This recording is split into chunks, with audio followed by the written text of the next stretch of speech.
ছাত্র জনতাকে উস্কিয়ে দিয়ে এই দেশকে জঙ্গিদের হাতে তুলে দিয়ে মব কায়েম করে একটি নৈরাজ্য রাষ্ট্র সৃষ্টি করা হয়েছে।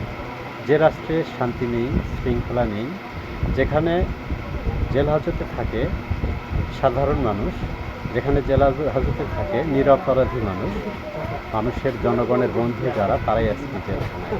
অথচ যারা জেলখানায় থাকার কথা, চোর, গুন্ডা, বদমায়েশ, দুর্নীতিবাজ, ডাকাত, সন্ত্রাসী, তারা দিব্যি রাস্তাঘাটে, পথে প্রান্তরে, মার্কেটে, মসজিদে, মন্দিরে ঘুরে বেড়াচ্ছে, দেখার কেউ নেই।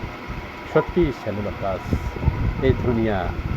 মানুষ বুঝে গিয়েছে, ছাত্র জনতা বুঝে গিয়েছে, তাদেরকে ব্যবহার করে এদেশের মানুষকে জিম্মি করা হয়েছিল এবং এদেশের নির্বাচিত একটি সরকারকে এদেশ থেকে হটিয়ে দেশের মধ্যে মব কায়েম করা হয়েছে এবং একটি নৈরাজ্য রাষ্ট্র সৃষ্টি করা হয়েছে। বিদেশিদের মদতে তারা তাদের মন রক্ষার্থে তাদের সঙ্গে চুক্তি করে, তাদের সঙ্গে দেশের স্বার্থ বিক্রি করে তারা ক্ষমতার আসনে বসে আছে। এই দেশকে নিয়ে তারা ছিনিমিনি খেলছে। এই দেশকে নিয়ে তারা দেশের অর্থনীতিকে তারা পঙ্গু করে দিয়েছে। দেশের অর্থনীতিকে তারা অর্থনৈতিক তলানিতে ঘুরিয়ে দিয়েছে। প্রিয় ভাই বোন বন্ধু, দেশ কোথায় চলে গিয়েছে ভেবে দেখেছেন একবার?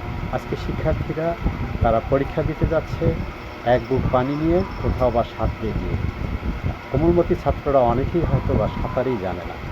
দেশের যে দুর্যোগপূর্ণ আবহাওয়ার মধ্যে কীভাবে একজন শিক্ষামন্ত্রী পরীক্ষা চালাইতে পারে? সত্যি এদেশে যেখানে বন্যায় মানুষ ডুবে যাচ্ছে, পর্যাপ্ত ত্রাণ নেই, মানুষের পাশে কাউকে দাঁড়াতে দেখছি না। কোথায় সেদিনে সেই জনদরদি গরিব দুঃখী মানুষের বন্ধু? কোথায়? কেউ নেই তো আজকে পাশে। আর যদি বাংলার মাটিতে জননেত্রী শেখ হাসিনা থাকতো, আজকে হয়তো গরিব দুঃখী মানুষগুলোর পাশে দাঁড়িয়ে যেত।